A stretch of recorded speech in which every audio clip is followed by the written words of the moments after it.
BRS ప్రభుత్వం సింగరేణి కార్మికుల సమస్యలు పరిష్కరించడంలో అలసత్వం వహించిందన్నారు రామగుండం ఎమ్మెల్యే మక్కన్ సింగ్ రాజ్ ఠాకూర్. కార్మికులకు ఇచ్చిన మాట ప్రకారం కాంగ్రెస్ ప్రభుత్వం పాలన అందిస్తుందని తెలిపారు. మక్కన్ సింగ్ ఆధ్వర్యంలో సింగరేణిలో లోడింగ్ అన్లోడింగ్ కార్మికులు కాంగ్రెస్ పార్టీలో చేరారు. వీరికి కండువా కప్పి పార్టీలోకి ఆహ్వానించారు మక్కన్ సింగ్.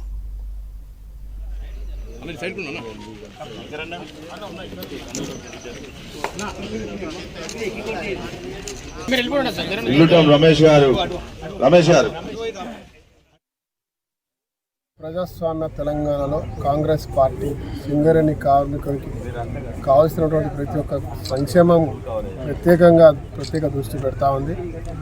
భరోసా ఉండని చెప్పి ఖచ్చితంగా కాంగ్రెస్ పార్టీకి సపోర్ట్ చేయాలంటే ఒక్కొక్క కార్మికుడు కాంగ్రెస్ పార్టీ వచ్చిన తర్వాత మాకు పూర్తి స్వేచ్ఛ వచ్చింది, పారదర్శకంగా అన్నీ నడుస్తూ ఉన్నాయి, అధికారులే మా వద్దకు వస్తూ ఉన్నారు. ఏ దళారు వ్యవస్థ లేకుండా సింగరేణి అలా సంతోషంగా ఉంది. ఖచ్చితంగా కాంగ్రెస్ పార్టీ అధికారం రావాలి.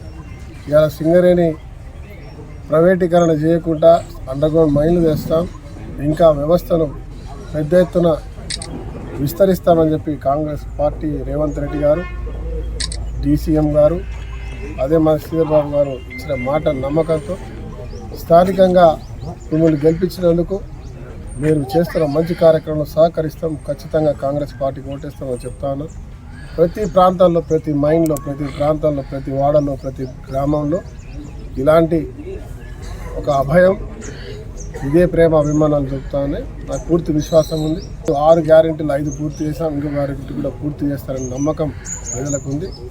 కాంగ్రెస్ పార్టీని పెద్ద మెజార్టీతో గెలిపించాల్సిందిగా మీ ద్వారా కూడా అందరికీ కోరుతున్నాం. దాంట్లో భాగంగా ఈరోజు లోడింగ్ అన్లోడింగ్ కార్మికులు దాదాపు 150 మంది గత 40 సంవత్సరాలుగా అనేక కష్టాలు పెడుతున్నారు. 10 రూపాయల నుంచి ఈరోజు వరకు కూడా తక్కువ జీతాలతో పనిచేస్తున్న వారికి ఇలా వారికి కూడా న్యాయం కావాలి.